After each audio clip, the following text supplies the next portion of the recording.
Today is Wednesday, March the 17th. It's 10:30 a.m. here on the West Coast. I'm Martin Gagel of Radius Research. And today we're fortunate we have joining us is Gary Yeoman, CEO of Voxtur Analytics, VXTR on the Venture Exchange. Gary founded and served as CEO of Altus Group, AIF, a global advisory service for the commercial real estate market. He served as 7 years as CEO, taking the company public in 2005 and grew revenues from 75 million to over 300 million. The company is now worth over 2 billion. He's an original board member on Real Matters, REAL on Toronto. And the last few months have been highly transformational for Voxtur, having raised over $40 million and completed several acquisitions. So, Gary, thank you for joining us today, and let's dig into this. How's things going at Voxtur? Always busy. Whenever you're a moving target with lots of things going on, but we're very excited about our venture going forward. It's very transformational in the valuation space, and it's always exciting to be part of something. Yeah. It was a relatively small story and it's had a bit of a history. Could you give us just a very brief history as to the evolution of it with iLookabout and so forth, just so people get a bit of a context of what's happened over the last few years before we get into where we're at now? Sure. iLookabout, I guess the original origins, and it's going back in the 2005, 2006 era, that they got involved with the real estate, listings of real estate boards, and they were doing, 3D imagery, videos, that type of presentations. And it was around the time when, when things were going really, very well in the public market space as far as companies that were emerging. So they decided to take it public in 2008. Very candidly, it was probably, a year too late for them to get started. The business plan wasn't there, the strategy wasn't there, and they kind of tripped along for a number of years. I was very much aware of iLookabout. I knew their team. I knew how talented a group of people they were, and they had at one point in time asked me to look into them with respect to whether they would be part of the Altus team when I was the CEO there. It didn't fit my strategy and vision of what we were doing at Altus at the time, but we were always staying in touch. I mean, they were great guys. Jeff Young and Jeff Hack were the founders. Anyway, subsequent to me leaving Altus, I took the opportunity. They asked if I would come and sit on the board and provide whatever mentorship or wisdom I could give them. And I sat there for a couple of years and, witnessed the company evolving, and ultimately came to the conclusion that the strategy was not sound. The vision, needed to be, a paradigm shift needed to take place there. But what I really attracted me was the quality of the people and the strength, of their technical capabilities, and and how we could, build something really, really special. So essentially, I sat down with them as, kind of give them an overview, of what I thought would work in the space and what we needed to do and how we needed that to happen. And said, that, if they wanted me to participate, I needed to move in as the CEO, and I'd be willing to put up my own money into this. So about 2.5 years ago, plus or minus, I came in as the CEO. I put $2.5 million of my own money into it. And, the adventure started. We were able to kind of clean up the balance sheet. We were able to restructure the whole shares and got rid of the pref shares, basically trying to get us, set on our way forward so that we weren't crippled out of the chute. But most importantly, I think that, my vision and my strategy of how to get there was, had to have complete buy-in from everyone. And the problem, with iLookabout, where they were more or less a one-trick pony, where most of their work was done, with the Municipal Property Assessment Corporation, that represented over 60% of their business. And, for example, when I was at Altus, I didn't have one client that represented more than 2.5% of our business. So you need to be diversified, not only in your client mix, but also in some of your product mixes as well to be a successful company. And not to get too much into that old business model, but basically they were automating and making more efficient the property assessment valuations. Is that what they were roughly doing? No, no, they were in the technology side. So they provided a platform called Municipal Connect, which is basically, it's the, provided the sound basis and incorporated the assessment valuations, the tax rates, all of the various elements that are included in an assessment role. And so that was basically the Bible that was being used by the assessment corporation. And so that was the primary service. They'd also built a couple of other lines with the assessment corporation, two offerings called About My Property and Property Line. In both of those cases, we would do comparisons if someone wanted to look up at whether the assessment was fair or not. And others, there are a number of platforms and data, et cetera, that the corporation was willing to sell. And we set up that whole e-commerce site for them. So that was the primary role with the assessment corporation. Okay. All right. So then you came on board. I came on board and basically said, okay, I love the capabilities. I love the technology that we've developed. Let's start incorporating this into a larger service offering, and certainly to extend the type of clients and who we would do that with. So essentially what I did is I sat down with the Bank of Montreal. When I took Altus public in 2005, they brought me in, or I brought them in. It was a mutual agreement where they provided all of our facilities, whether it's a debt facility, operating line. They come in as equity investors. And more importantly, anything that we had to offer, whether it's the original IPO or private placements or, offerings of the sort, BMO was right there, top right in every undertaking that we did. I use this old adage, show me a very successful company, I'll show you a good bank that's behind them. I supported it. Yeah. And as you know, we're a small cap company. And one of the perils of being, a smaller company, a small cap, is that you're at the whim if you need to grow and you need money. If you have to go to angel investors, and the cost is pretty dilutive and is very substantive. So I sat down with the Bank of Montreal with our first order of business and said, listen, you were with me, when I started Altus, I built that out of my house. You're with me to get me through the IPO and to help me grow. I think I did, close to 30 transactions when I was there in the 7.5 years or whatever I was there. And, we had Altus before that. So, it was CEO of a public company for that long, but certainly we had Altus for a number of years prior to the IPO. And so I basically sat down with the bank and laid out my vision, my strategy, what I wanted to do. And I said, listen, I need you behind me. So I was able to convince him to come in and provide us with a debt facility, which is basically unlimited. They're providing a debt facility where they'll provide up to 3 times EBITDA on any acquisition that we would like to do, subject to their approval, of course. They come in and they took over our treasury, so they give us an operating line, give them all our bank facilities, and we love that. But the most important thing is that I knew that I had to do some accretive synergistic acquisitions. And so they came in as my first equity investor too, to lead the charge. And when you have, first of all, I'm not aware of any microcap or small cap company where a bank has come in and, been not only an equity investor, but also provided, debt facilities and everything else. I think that it's somewhat unique. Most of those involvements with the banks are larger small cap companies or mid cap companies, but certainly not as a micro cap company when they first came in. I mean, at the time they came in, we were only about $12 million market cap. So it's very unique, but, I'll use their words. They're, very influential in betting on the jockey and not the horse.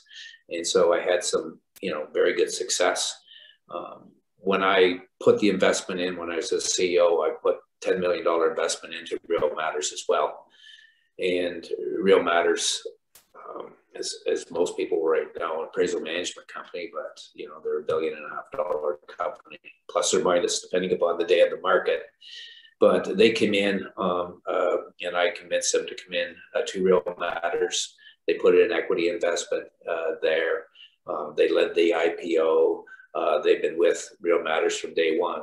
And most importantly, and their first involvement was that Real Matters, before BMO got involved, Real Matters did an RFP for a Bank of Montreal contract, and they didn't get it. And so it was on a Friday night. It was so clear in my mind. And Craig King, who was head of Diversified and Capital Markets, on his way up to his cottage, and we had a spirited, conversation on why they didn't get it.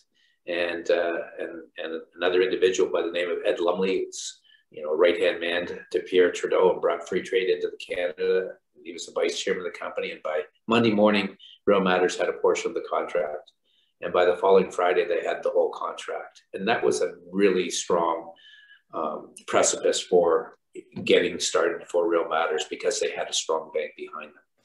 So, the rest is history. They did very, very well with Real Matters. They did very well with Altus.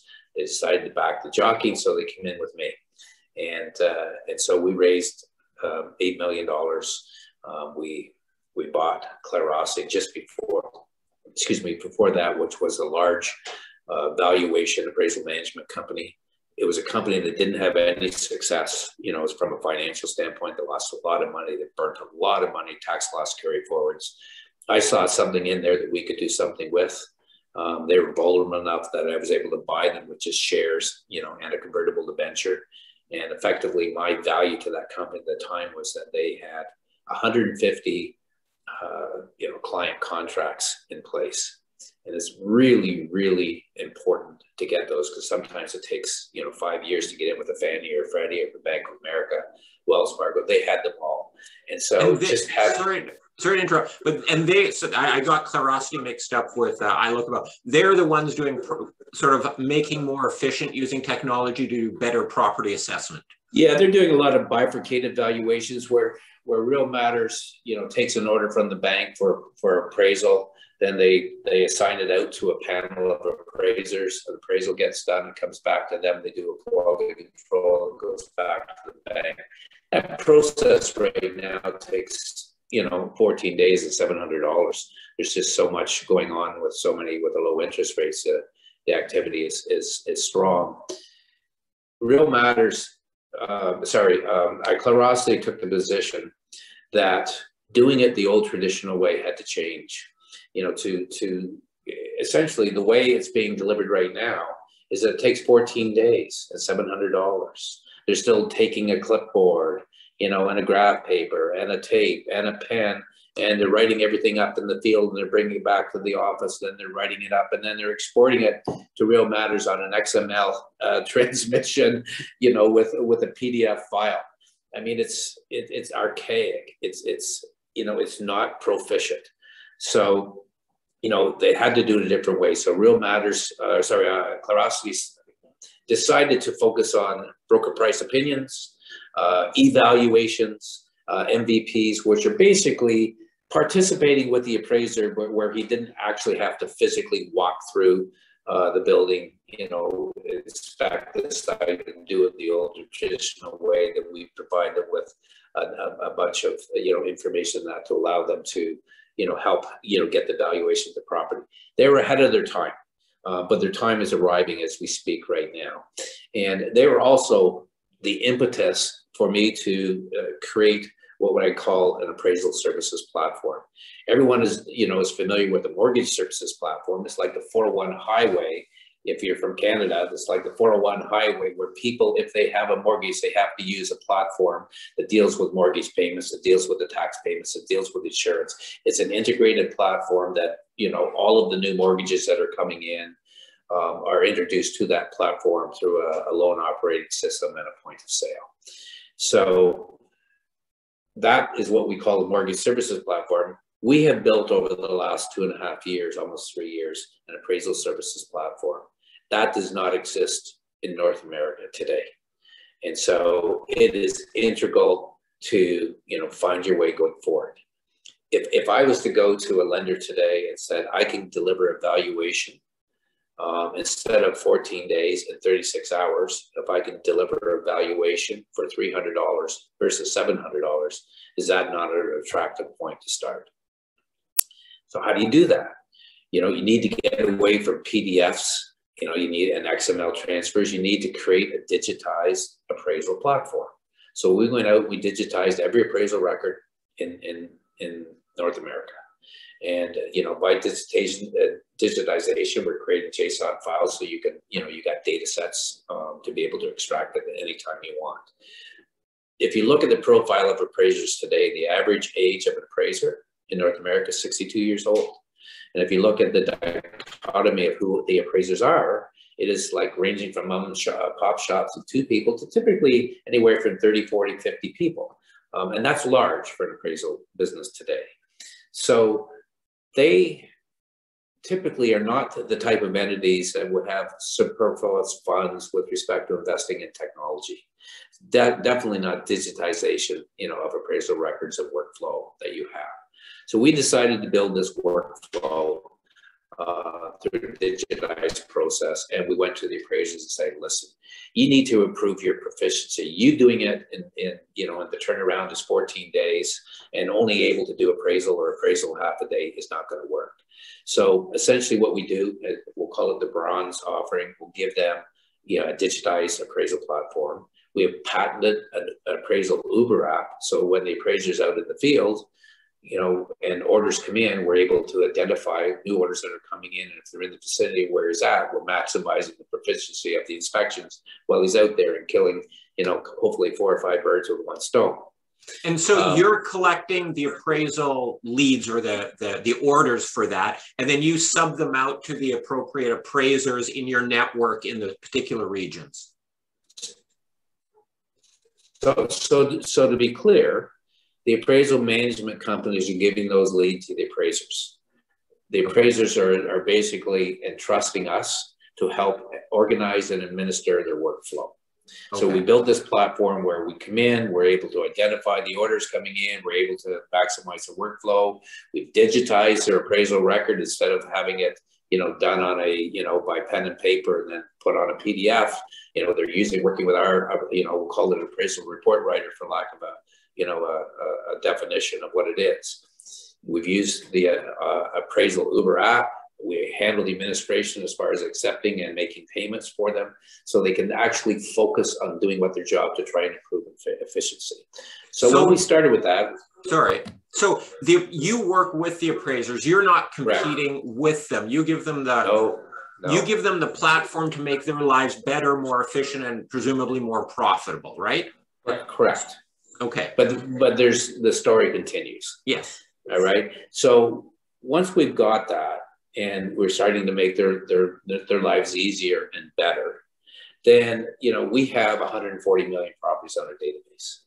So essentially the next step is, and you have to remember an average appraiser is doing 1 appraisal a day, maybe 1.5 a day. So he makes himself, $400 a day.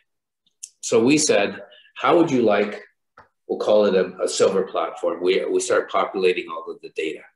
And what we're able to do is take, MLS data and data that's collected from various counties with data that's coming from insurance companies, whatever. And what we do is we build a validated platform to give them the best data available and populate that on the appraisal record for them. So it can help fast track, the appraisal process for them. So that's step 2. Step 3 is that now that we've got all that, why don't we just actually give you the sales? Why don't we give you all of the comps that are going into the sales? Why don't we just give you a value? And so your opinion, which is the most important, is to determine whether that value that we provided or the comps and sales that we provided are reflective of a value that you can stand behind. So what we've also done is we built a walkthrough so that the occupant of the house that's being appraised is able to download to us pictures on the outside, pictures on the inside, descriptions of the property. We're able to, compare the data that we have with the new data that's coming in to make sure that it's reflective of what we have. We'll have a real estate agent or someone like that do a drive-by inspection to make sure that the property's still there, just for example, with the pictures that we have. And every picture we're satisfied because it has a date and time stamp on it and a lat and longitude, so we know when the picture was taken and for what property it was taken from. So there's no, fraudulent activity that can take place with respect to that. So when you put it all together. Sorry. So part of the appraisal process now with this more advanced premium system, the seller is actually part of the process. They're taking some photos and then you can match it up. The photos that you got the GIS or the GPS coordinates on it. And then that's part of the database. And then when there is a drive-by, they can say, hey, that does match up, sort of some due diligence confirmation that it's. And it's not even just photos, there's also description. You know, do they have carpet on the floors? You know, verify the number of bathrooms, you know, all of, you know, the number of bedrooms, all of the stuff that's important, you know, in determining valuation for a property. So our view is that if we can give that kind of information and it becomes the most reliable information that exists in North America, why wouldn't an appraiser be able to do 20 to 25 a day as opposed to 1 or 1.5?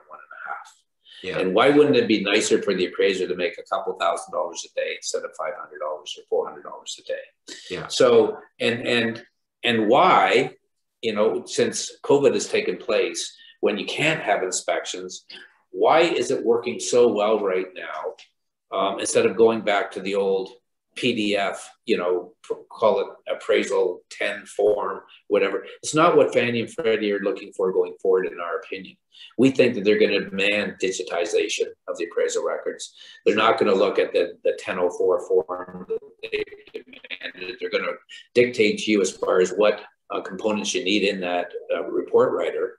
But other than that, they need to get certainty that they have, you know, reliable appraisals that you know you could stand behind. We're so confident that we'll provide an insurance certificate to underwrite behind that to guarantee that value, so that they won't be out of, based on the valuation of that day, they won't be out of pocket if we're more than, for example, if you buy a house for $1 million, they have a $750,000 mortgage. We're basically saying if it's based on the value of the house of that day, for whatever reason, you know, there's some kind of receivership, and you know, and the lender is potentially exposed to lose money. If he lost money because of a mistake we made, where we said it's worth $1 million, but it's only worth 750, and he loses money, then we will have a backdrop for that. So we've come full circle as far as what it's going to look like in 2021 and going forward. What has been done up until now is the same way it's been done for 50 years. It's just archaic. It's not efficient, it's not proficient, it's not affordable, and it's certainly not timely. And so we have slowly been incorporating this, because just like every platform, you want to make sure that things work. So we started rolling it out slowly in October. And from October to December, we're up to about 22,000 transactions a month. From January till the end of February, we're up to about 125,000 transactions a month. And our goal is to be up to 500,000 transactions a month by the end of the year. So this service was launched just last year, halfway through just at the end of last year, right? The last quarter. What happened? Were you just internal R&D? Finally, you get the product together, or what pieces came together to be able to launch at the end of? So I'll give you the analogy. Okay. All right. This is an analogy to get you to understand. I used to spend my summers on the farm with my grandpa. He could go out in the field and he could grab the soil and he could smell it and he could tell you what is the best seed to put in there, or the best crop to put in there, what kind of herbicides you can, how am I going to get the best yield? And it didn't matter whether it was a horse in a furrow or whether it was a tractor with a combine. Those are all akin to technology, you know, platforms that look good. But unless you're a farmer, you're not going to know what to use. And so in our particular case, you know, I built the largest appraisal business in the world at Altus. And in our view, you have to be an appraiser. You have to understand what you're doing. The individual that was responsible for building this platform is fourth generation appraisal. His great-grandpa, his grandfather, his dad, and then he came in and he said, well, we're not going to do it this way. This is just, you know, inefficient. This is not what the test of time is going to look like. And so right now, up until now, we are looking at basically selling basic platforms, or, you know, $10 a transaction, just to get them on digitization and let them be more proficient using the Uber and that. The goal is to roll it out and take it right to what we call the platinum package, which is giving them everything.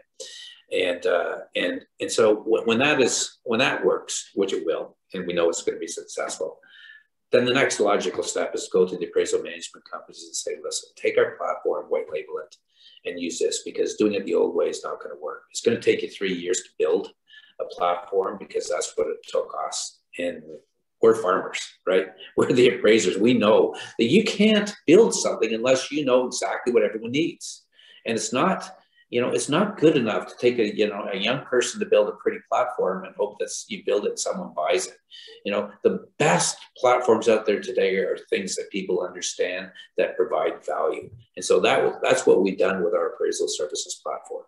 So who are your customers? Are you selling to the individual appraisal companies or to the banks that then you feed them that, or who are your actual clients? So all of the above. We started with the appraisers, because they're the ones that start the process, on the lending side. Then we moved to the appraisal management companies, which we're starting to do right now, because they need it, because none of them make any money. And the only way they're going to make money is to start doing things proficiently and efficiently and using technology. And other than a couple big ones like a Real Matters or a Clear Capital, most of them don't have any kind of ability to facilitate major material investments in technology. And so we go to them, and then ultimately, we're starting off with some credit unions and some smaller banks, and they're buying our platforms too. So this is all in the embryonic stage. It's all in the infancy stage, but you can understand why we're so excited as far as the potential, as far as a revenue opportunity. Could you sort of walk us through, these appraisals are, I'm assuming, typically triggered by the sale or the potential sale of a home going forward, right? The need for a mortgage. The need for a mortgage, the need for a evaluation on existing properties you have, so you do market comparisons. Or a need, unfortunately, coming this September, the need for dealing with valuations because of receiverships or bankruptcies. All right. So let's say I'm selling my home, or I'm buying a home. I need to get a mortgage. I phone up the bank. Hey, I need a mortgage. Walk me through sort of the flow that happens at that point and where you're integrated. Well, the way it does now, the bank gets hold of the appraisal management company and they find an appraisal. So essentially what we want to do is that, we'll just take it in steps. They do that, but we want to, first of all, the first appraisal, we use our platform. And as that takes some heat, then, and some success, then as soon as the bank, gets a hold of the appraisal management company, we'll white label our platform, and so they'll use that as well. And then ultimately we'll give it to the lenders, all right? And we'll white label that. So we are going to be known as a software as a service provider. So the lender will then say, hey, we need an appraisal. They punch in the address, they click get appraisal, and then 24 hours or something later, it'll appear, and your platform with your subcontractors and so forth will have done the work, and it'll appear in their platform. Yeah, it's either going to appear on the appraisal management company's platform, which is basically our platform, but white labeled. Yeah. So it could say XYZ company, but we're the underpinnings behind it. Yeah. Or it could go to a bank, and they'll white label our platform as well. And we're not quite there yet, because this is still, kind of in its infancy. But well, listen, I mean, we've got the evidence. Look at the traction we've had. We went from 0 to 125,000, transactions a month in only 5 months. We know we're going to double that over the next 3 months. And now we're at the point where we're talking to, major companies right now that want to white label our platform, period. How do you know that you're going to double that? What's in the pipeline, or what client contracts? We know what clients are coming down the pipe with respect to our contracts. Yeah. And so, when you sign up a contract, I mean, it's kind of, let's do a test first in this part of the state, or this part of a county, or this municipality, or whatever. And so we're at, there's a number of clients right now that we're at that stage where, like, for example, 2 clients that we're working with. One is doing 40,000 transactions a month, right? Yeah. The other one is doing, 30,000. So there's another 70. So that 125 gets you almost to 200,000. And so if we get a third and a fourth, between now and when I told you the end of May or whatever, end of June, there's a 250. And then like all you need is, a half a dozen or a dozen very, material lenders, and you're there. Yeah. Yeah. You mentioned in the fall, there's going to be a new catalyst, which being foreclosures. What are you seeing in the marketplace that makes you think that, or is this a new service offering you're providing where it'll, No. So, I haven't had a chance to talk about a property tax service or a title offering, which I hope, we afford a little bit of time to do that. We'll definitely get to that, yeah. But we've, there's a moratorium, as everyone knows, that the U.S. basically placed, that they're not allowing any foreclosures or any people in receiverships for bankruptcies and that. They just stopped it. We're in a pandemic. People have lost their jobs. We're not going to throw them out of their house. And so basically 80% or more of all mortgages are backed by the government. And so essentially the government said, it's not going to happen. So, and so we're looking at, starting in July, those that were in receivership pre-pandemic are now starting to come on board. And then in September, we believe that, you got bondholders that are basically backing these mortgages and they can't hold off anymore. And we know that we've been approached by a couple of our clients that we know that they're in the millions each. So this is, our whole title business was built on the back end of receiverships and bankruptcies. Our title business, we're expecting, once that becomes normal, we're not talking about abnormal, which is going to be an overabundance, because all of these receiverships and bankruptcies haven't gone away. They've just been in a moratorium. And so when they come on, it's not business you lost. It was just business that was deferred until that's lifted. And there's going to be an abundance. We're in a real problem in this economy, as you know. I mean, thousands of jobs have been, lost, maybe never to be recovered. Many people have been cut back as far as compensation. It's a real challenge. And we've got a clearinghouse.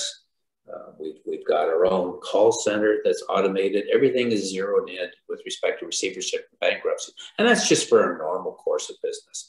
The little title company that we bought, when they were in their normal course of business, they were doing 100 million of sales and 20 million a year in EBITDA. And so what's happened over the last, year, for example, they only did 40 million of sales with basically break even $1 million of EBITDA. They could have made more, but you need to keep staffing on, in your staff to be prepared for this moratorium lifted. So that's probably costing us $5 million a year to keep that alive. So we know that business is coming back and it's going to be bountiful. But and is that one of the businesses you've recently purchased? Yes. Yes, okay. That's the A-Law business that we, the Voxtur. Voxtur is incorporated. Basically, Voxtur is our technology arm. And then there was two title companies that came in with that called Brightline and Commonwealth. So it's a combination of title insurance technology ingestion engines, as well as the typical title service offerings. So that business is going to be bountiful. And if you think about it, if we're providing valuation for mortgage purposes, if we're providing property tax, which I'll talk about in a few minutes, if I'm allowed, and if we add our title to it, we basically covered the full circle of all your offerings that you need to close the deal. And just we've got to get to your other businesses, which I'll permit you to do. But this business here is strictly on the residential mortgages and that, or is there commercial industrial mortgage involved with that side of the business? Right now, 99% of our business is residential, but we're doing some commercial work right now for some large banks. And so we will be getting into that, but I would say that our focus primarily has been residential and will be for the foreseeable future. If you don't know, real estate is the largest asset class in the world. And if you add up all the other asset classes, it equals real estate. And of the real estate, 80% of all properties in North America are residential, which comprise 50% of the values. Yeah. So residential real estate is a very strong, material component of the real estate world. I chose residential because I didn't really want to go head to head with the Altises of the world, right? Yeah. So it was a nice way for me to be innovative and creative, for us to be innovative and creative, and not have to go with the big boys where they can buy you, buy your business away. So we've been able to do that, and we're able to let go. But back to the business, the title business, they owned and they have an enormous amount of lawyers, right across, the United States. We didn't want to buy the business of owning the lawyers. We didn't want all of the things that go with it that are not germane to technical offerings for real estate, valuation and title. But we control all the technology. So all these lawyers that want to close, and there's, hundreds, they have to use our technology. So our view is, here's your valuation for mortgage purposes. Here's your title insurance for the ingestion industry. Here's a property tax report that not only tells you that the taxes are paid up to date, we'll give you a report that tells you whether the taxes are too high, too low, and by how much. So we've kind of covered a full offering. And the whole offering is based on technology, SaaS-based technology in the real estate residential business world. Okay, so you started talking about your tax business there, right? So is that basically, because your taxes is based on assessment values, which is valuation. So basically the same premise, then you apply that to municipalities, counties, states, or whatever. Yep. So taxes are your largest expense after debt service. Yeah. Taxes, was fundamental part of the basic business that I look about was built on, was assessment and taxation. Yeah. So what we did was we built an algorithm called Real Property Tax Analytics. And it's a platform that we built that is a predictive analytical platform to tell you that when we plug in your address, we can tell you whether your taxes are too high, too low, and by how much. Yeah. So right now we've been providing that to the municipalities in Ontario, because in Canada right now, we have a real embargo on accessibility to data. It's very, very difficult. In the United States, there's a plethora of data you can get from abundance of different sources, from abundance of different companies. For some reason in Canada, we're not transparent. Everyone wants to hold their own data and treat it as if it's Colonel Sandra's secret recipe, and we need to huddle this because if this gets out to somebody else. But really, the world should be about transparency, and the world should be about commerce. And if there's a value for that data, and there's a value for products you can build from that data, then this should be made available. But right now, it's primarily held by governments, and they haven't been transparent with respect to giving accessibility to data in a macro form. They're happy to provide you data specific to your property, but not on a macro form. So we're trying to work that out in Canada. But what we ended up doing because of this lack of transparency, we have been building products for municipalities in Ontario because it is data owned by the municipalities. We're able to provide them with a report that tells them whether the taxes are too high, too low, and by how much. It's a good audit tool. Why is it a good audit tool? Because if you're overtaxed, you need to build in your budget where you're going to take your hits and be prepared so you can balance your budget accordingly. Reciprocally, if you're egregiously undervalued, one municipality that we do work for in Ontario, the first, kind of month that we're engaged, we found 4,500 properties that weren't even taxed, which just overlooks because of, plans built on top of plans, built on proper plans, and somewhere along the lines, properties just got dropped.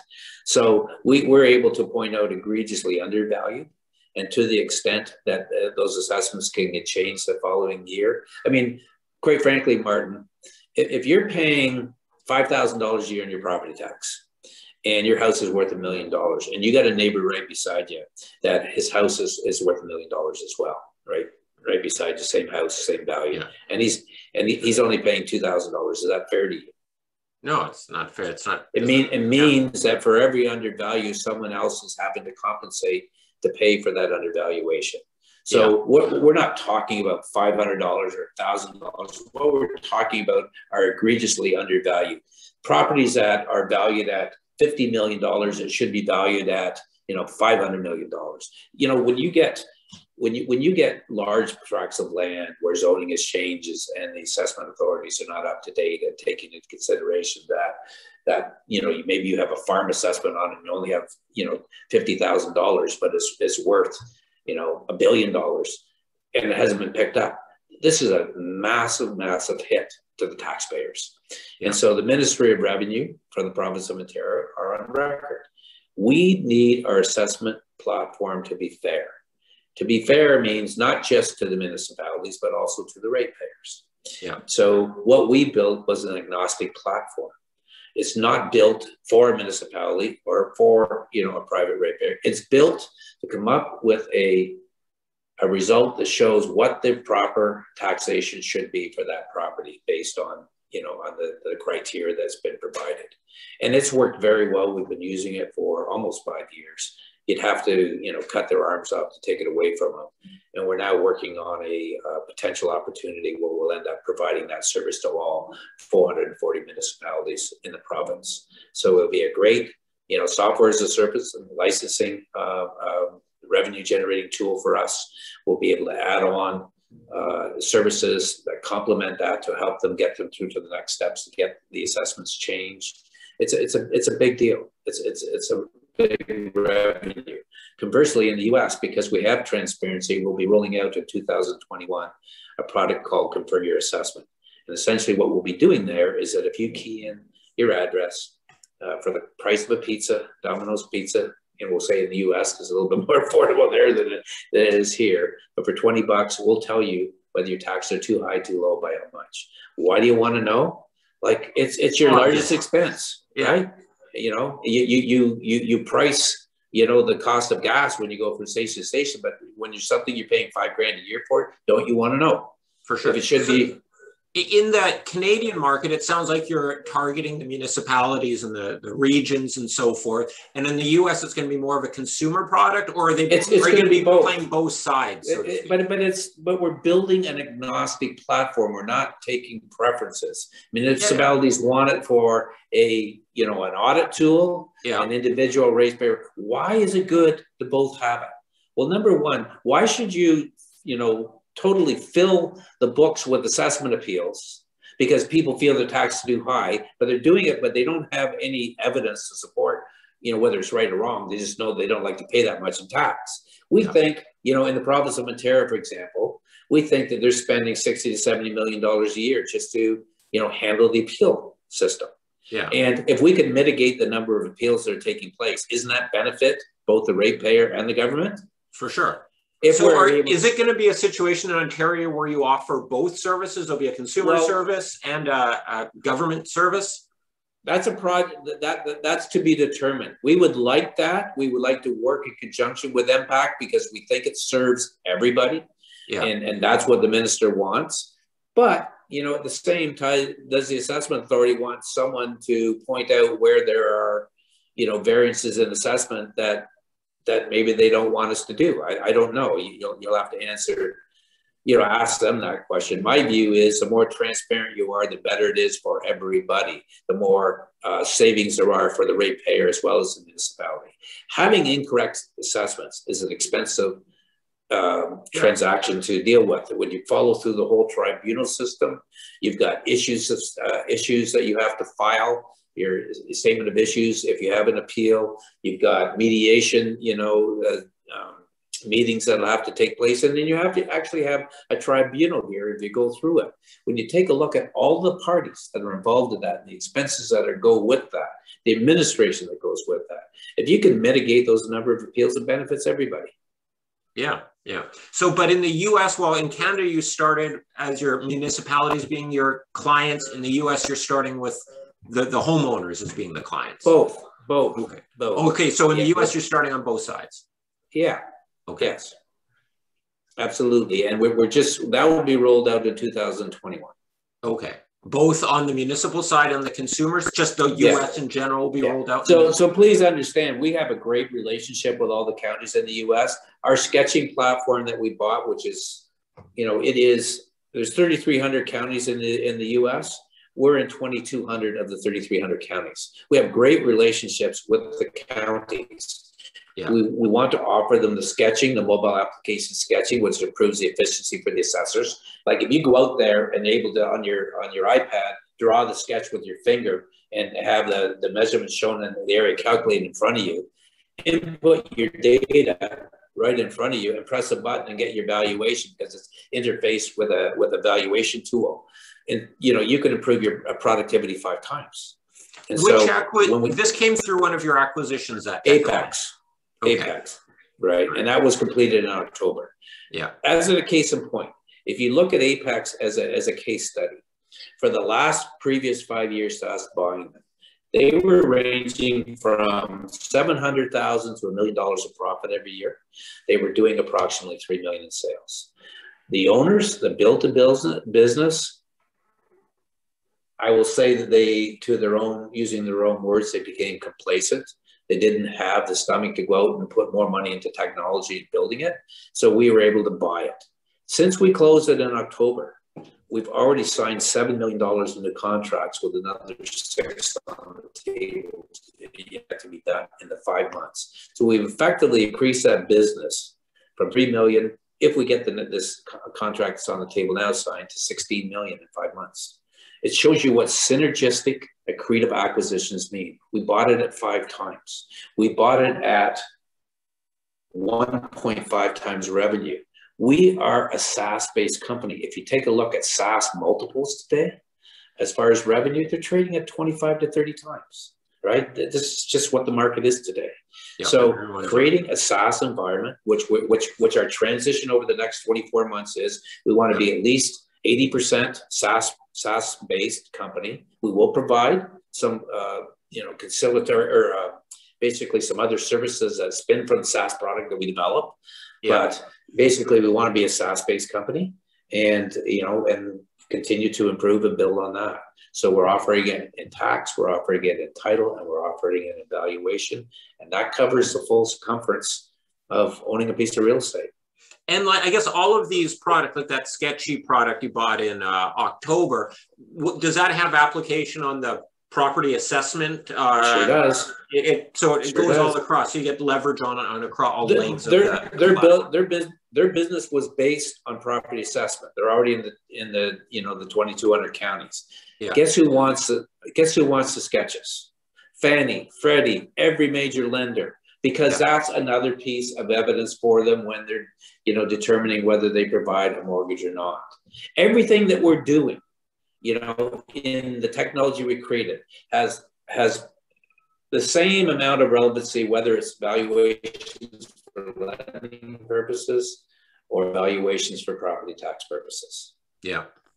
Or valuation for insurance purposes. Yeah. The same thing. And it could also help out the real estate brokerage community as well. So listen, when you build technology, you can't kind of slant it and have it being biased. The only true integrity comes when you are agnostic, when you build something for the integrity of what it should be, and not by trying to slant it something and being biased. Yeah. Are you, let's say one of your property assessment guys do a drive-by on a house, they validate what they said. Can that data then get used by the municipality as well, or are there kind of firewalls between this data and that data? They can't see that, and so forth. Yeah, there are firewalls, but I will tell you that if you do business in the United States, there is 100% transparency. The assessment authorities give out their data to everyone. The data available for valuation is available to everyone. You have to buy it, or in our particular case, we build up a database now what we're calling knowledge momentum. So for every valuation that comes in, everything that's done, we're building that up with our reservoir of data. We're taking information and data that we're collecting for insurance purposes, or for assessment and tax purposes, or for valuation, and it's all going into the same bucket to build a validated database. I mean, it has to happen. If you go out and buy one set of data, and you ask them, where is the origin of that data? How do you know that it's correct?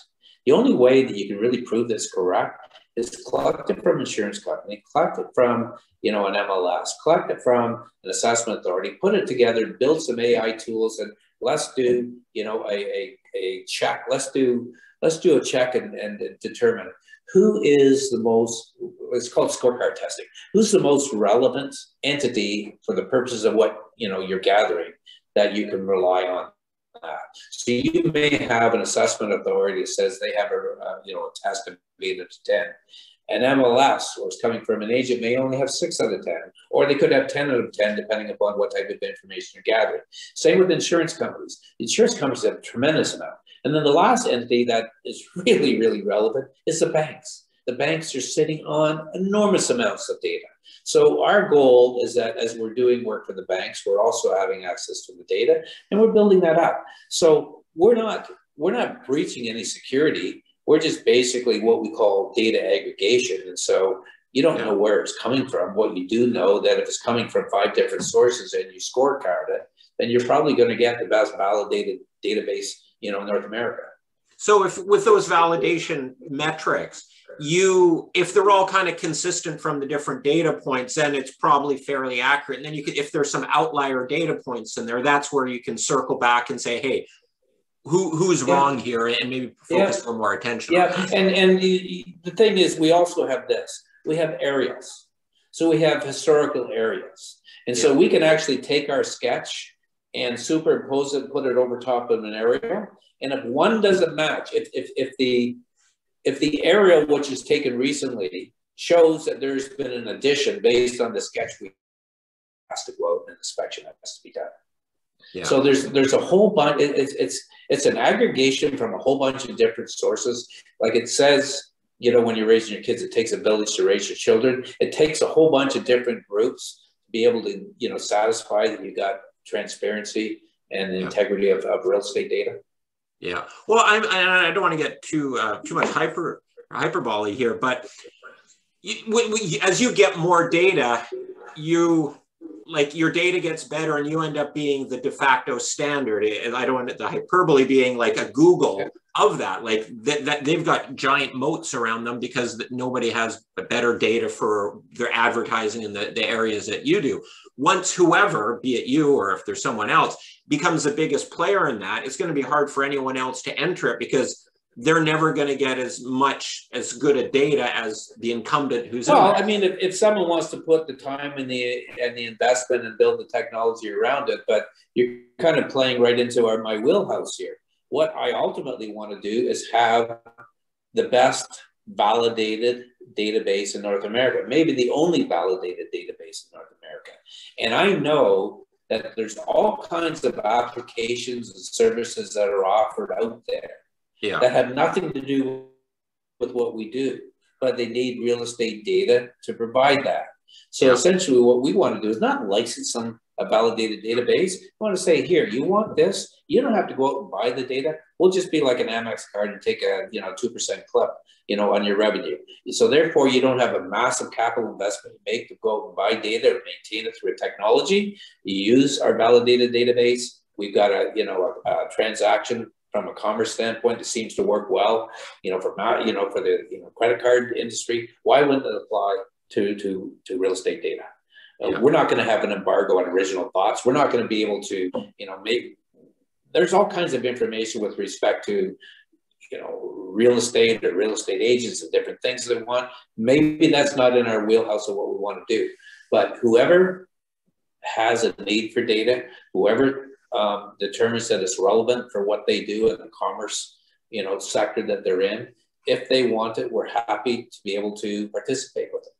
Yeah. And so what you're really building, like despite whatever the different business models and sectors you're building a big real estate data base and then that can be monetized in many ways. And it's sort of self-fulfilling where people are paying you or you're getting money to get the best data in there, like a Google or a Facebook would.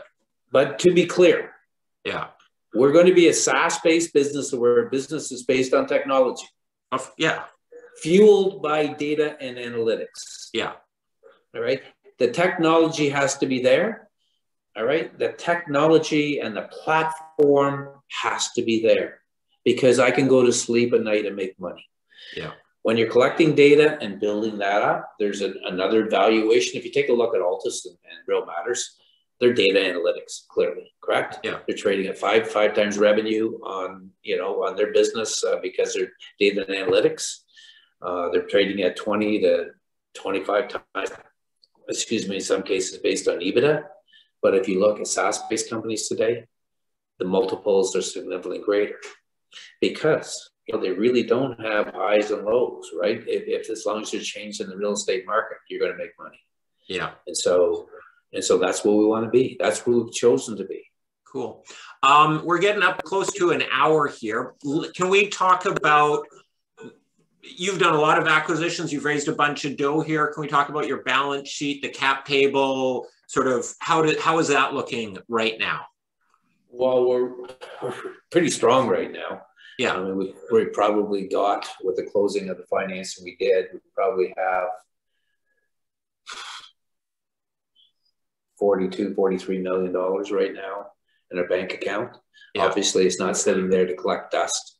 Yeah. I'm known for doing accretive synergistic acquisitions. We've made I think, a couple of really, really sound, investments with Apex and with Clarosity. Yeah. And we think that there'll be in the not too distant future. Yeah. They will be synergistic. They will be technology. They will be accretive to our company. Yeah. And so they'll all make some sense. But we believe in harmony. We believe that you have to have strong organic growth. But if you can supplement it with strategic, accretive, synergistic acquisitions, especially when you have a partner like the Bank of Montreal behind you, then what you get is, a large cap company and, down the road. And do you have much debt right now, or have all this equity cleaned out your debt situation? No. We haven't used that equity to clean out debt. We have about 29 million of debt. Okay. And about 42 million of cash. Maybe 43 million. I haven't checked in the last few days, but somewhere there. Okay. And then talk about your cap table. There's been a fair amount of shares out there. So, where are we at right now, and what's the plan for that? There's about, once the the warrants are fully, if they're exercised, and the options is about 410 million outstanding shares. It's probably another 50 that will be added as a result of this financing. So we've got a lot of shares outstanding, and and so ultimately we know we have to do something with that, but it's not a priority for us right now because, to be clear, when I told you at the outset that I put $2.5 million of my own money into this, please be clear that the title business, Jim Albertelli, Jonathan Sawyer, they threw it all in equity. So if we were to look at management and us being aligned with the shareholders, management owns probably 55% of the company right now. Yeah. So it's important to us that management, and the board, who most of the boards are shareholders, that they're aligned with they're aligned with the regular shareholders. That management is aligned. Yeah. As is sort of thematically in the markets today, a lot of the micro caps have become small caps, like yourself, with a few $100 million market cap, and a lot of them are looking south to a NASDAQ listing or something like that. Given your exposure, your growing exposure to the U.S. technology, NASDAQ doesn't seem like too far of a reach on a eventual pathway for you guys. Can you comment on that at all? Well, I'll agree with you. How's that? All right. Listen. It'd be nice. It'd be nice for us to have both. Yeah. I mean, we have strong Canadian investors, and we value them very much. But we also think that there's a plethora of strong American investors, which we'll also value. So whether we decide to entertain listings on both exchanges at some point in time, that question will be put to our board of directors, and hopefully with some strong evidence behind us, we'll make a decision. Gotcha. And given that you've just wrapped up some acquisitions here, there's digestion, and you're obviously on the hunt for some other M&A, maybe sounds like potentially some bigger M&A there. Is that something that could happen in the next, let's say, in the first half of 2021, or you've got more integration to do, and that could maybe be a latter 2021 or 22 No, kind of event? there's going to be like a Tommy gun effect, probably, you know, with some accretive acquisitions. Sorry, what does a Tommy gun affect? A rat-a-tat-tat. Who gets shot? It's a rat-a-tat-tat. We'll start spitting them out. In all seriousness, we do believe in accretive synergistic acquisitions. And when we raised the money, it wasn't to sit there and put, you know, in our bank account and say, you know, we're good. Let's treat it as a lifestyle business and let's make sure everyone gets paid well and not worry about the shareholder. We need to improve our profits. We need to continue to improve our balance sheet. We need to evolve from a small cap to a medium cap to a large cap company. We need to do this with creativity, with ingenuity, and you know, organic growth, and supplement that with some acquisitions. And so we expect that to happen as we progress through 2021. When we raised the money, we said it was for general corporate purposes. It's really difficult today to go out and buy businesses and allow them to announce, you know, us to announce through a press release that we're going to buy, you know, we're going to buy a business. Because first of all, people don't want their name used, because what happens if you don't sign it? Then you're out there. Number two, you know, there's this whole issue with respect to how you're perceived in the marketplace. And sometimes, as you know, because you've been on the other side, you announce you want an acquisition. Oh, do you need money for that acquisition? So you know what happens. People try and influence the share price, be able to get an attractive investment in the company. So quite frankly, our view is to do things what we can do to maximize the value for our shareholders. How's that? Yeah, and you've got cash in your jeans, so you got some spending money here, and you can do some stuff with that. So let's wrap it up here. Beyond, let's say, obvious M&A transactions that will presumably be announced in the next while, what are kind of news flow should we expect? Regular updates on like transactions, new product launches or services? What kind of things?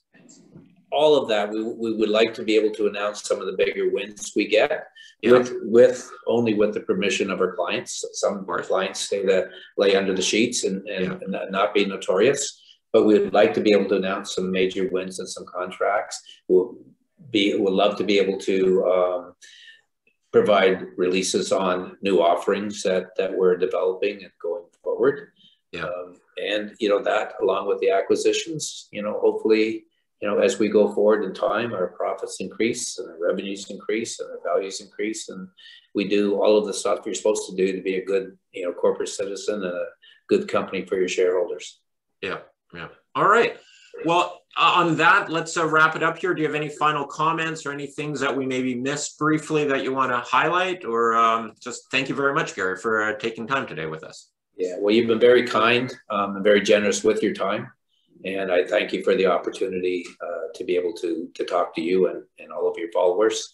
And only know that we're going to work our tail off, and we'll represent the shareholders properly, and we'll continue to grow. All right. Thank you very much, Gary. Have a great day, and we'll talk to you soon. Cheers. Thank you very much. Bye-bye now. Bye.